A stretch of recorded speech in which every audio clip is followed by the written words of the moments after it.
जो लोग बाबा साहब अम्बेडकर के कहने पर बुद्धिस्ट बने, तो काफी लंबे अरसे तक उनकी चाहत रही, काफी लंबे अरसे तक उनकी चाहत रही, और चाहत वो प्रकट करते रहे और सरकार से मांगते रहे कि बुद्धिस्ट लोगों को भी आरक्षण मिलना चाहिए, बुद्धिस्ट लोगों को भी आरक्षण मिलना चाहिए।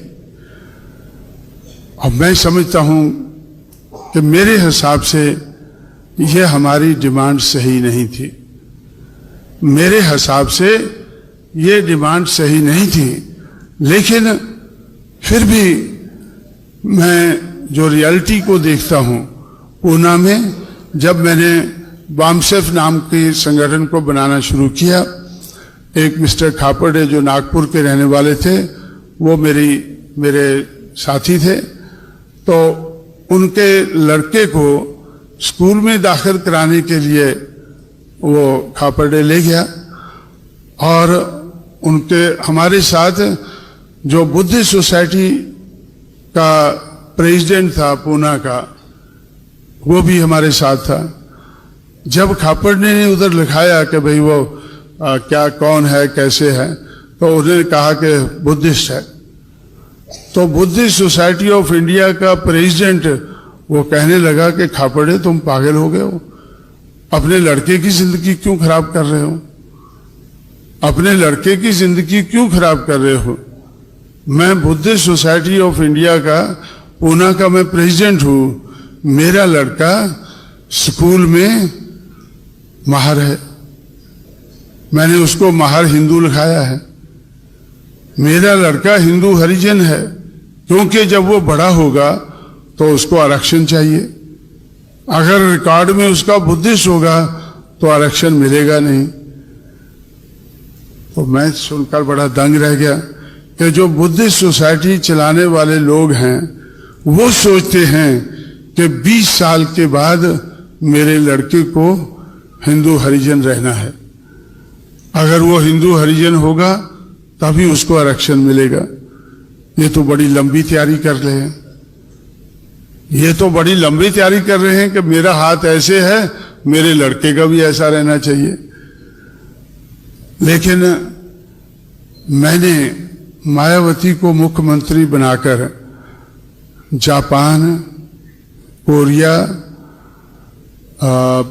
थाईलैंड, बर्मा, इन 4 बुद्धिस्ट कंट्रीज में भेजा, क्योंकि इनके जो इधर दूत हैं, राजदूत हैं, तो उन लोगों से मेरी मुलाकात होती थी, वो भी बुद्धिज्म के बारे में सोचते थे, और उनकी एक डिमांड थी कि उत्तर प्रदेश में सबसे ज्यादा ये बुद्धिस्ट पिलग्रिमेज सेंटर्स हैं, बुद्धा से संबंधित जो तीर्थ स्थान है वो उत्तर प्रदेश में सबसे ज्यादा है। तो लेकिन उत्तर प्रदेश में तो हमारे पास पैसा तो है लेकिन समय कम है, तो हमें बहुत समय लग जाता है तीर्थ स्थान को जाने में। तो मैंने उनसे पूछा कि भाई आप उधर से उनसे लोगों से पता करके आओ, बातचीत करो, और बातचीत करके असेस करने की कोशिश करो कि वो हमसे क्या चाहते हैं, जो बुद्धिस्ट पिलग्रिमेज सेंटर में आना चाहते हैं वो क्या चाहते हैं। तो उनकी मुख्य डिमांड थी कि बाई एयर हम वहां हर तीर्थ स्थान पर जाना चाहते हैं। जहाज तो छोटे मोटे मिल जाते हैं, चार्टर्ड जहाज मिल जाते हैं, लेकिन जहाज कहाँ हम उतारें, सड़क पे उतार नहीं सकते हैं। तो इसलिए हमारी सरकार ने 17 बुद्धिस्ट पिलग्रिमेज सेंटर आइडेंटिफाई किए, और 17 के 17 में हम लोगों ने हवाई पट्टियां बनाई। तो हम लोगों ने सोचा कि क्यों ना इनको कम किया जाए, एक एक पार्लियामेंट सीट का एक एक जिला बना दिया जाए। जब हमारी सरकार बनी थी तो 67 जिले थे, और जब हमने छोड़ी है तो 83 बन गए थे। 17 जिले हमने 17 हवाई पट्टियां बनाई और 17 जिले भी बनाए, और 5 जिले 5 महापुरुषों के नाम पर बनाए, अंबेडकर नगर, फुले नगर, शाहू नगर और रविदास नगर और कबीर नगर, ये जो 5 रिबेल हैं हिंदू ये मनुवादी समाज व्यवस्था के खिलाफ, ये जो 5 रिबेल हैं, इनके नाम पर हम लोगों ने 5 जिले बनाए और 5 जिले इनके नाम पर बनाए और बुद्धिस्ट हेरिटेज के नाम पर हमने 12 जिले बनाए। जैसे अलीगढ़ की को तोड़कर अलीगढ़ और महामाया नगर बनाया और कौसंबी हमने इलाहाबाद की 3 सीटों में से 1 सीट को निकालकर एक जिले का नाम कौसंबी रखा। और जहां बुद्धा बरसात के मौसम में जाकर रुका करते थे तो वो भी एक बड़ा तीर्थ स्थान है, तो उधर भी हमने हवाई पट्टी भी बनाई और उधर उसको जिला भी बनाया।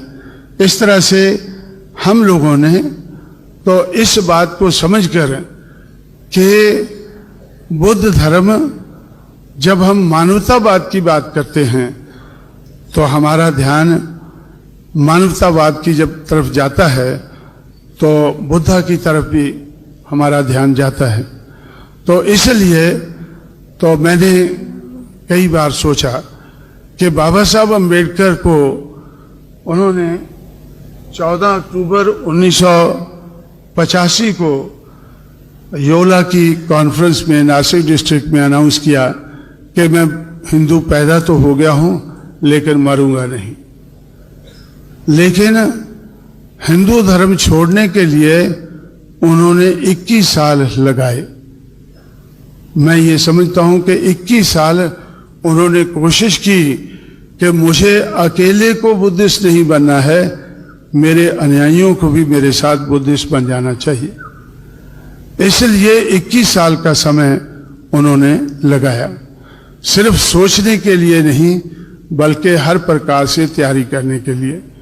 लेकिन जो बाबा साहब के साथ बुद्धिस्ट बने, वो बनने के बाद फिर वो कहते हैं कि हमें वही आरक्षण मिलना चाहिए जो हिंदू धर्म में महार लोगों को मिला करता था।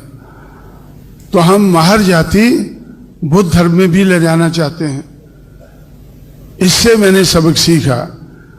मुझे ऐसा लगा और आज भी लग रहा है कि इस देश के लिए जो लोग चाहते हैं कि मानवता के आधार पर समाज व्यवस्था बननी चाहिए, तो उसके लिए धर्म अगर कोई सही है तो वो बुद्ध धर्म सही है। लेकिन गलत क्या है?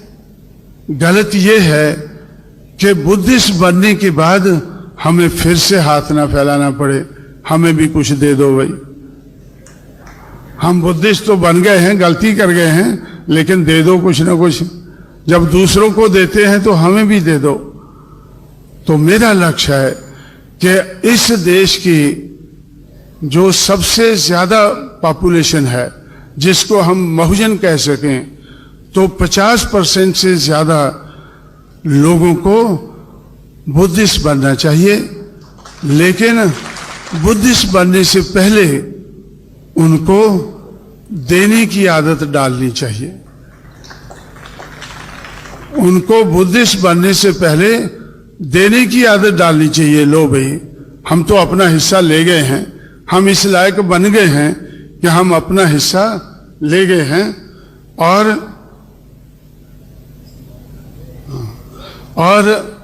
हम अपना हिस्सा तो ले गए हैं, लेकिन दूसरों को भी देने लायक हम बन गए हैं।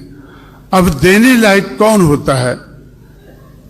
ये बहुत से लोग मेरी बात को सुनकर तालियां बजाते हैं, लेकिन समझते नहीं बात को कि लेने वाला कौन होता है और देने वाला कौन होता है।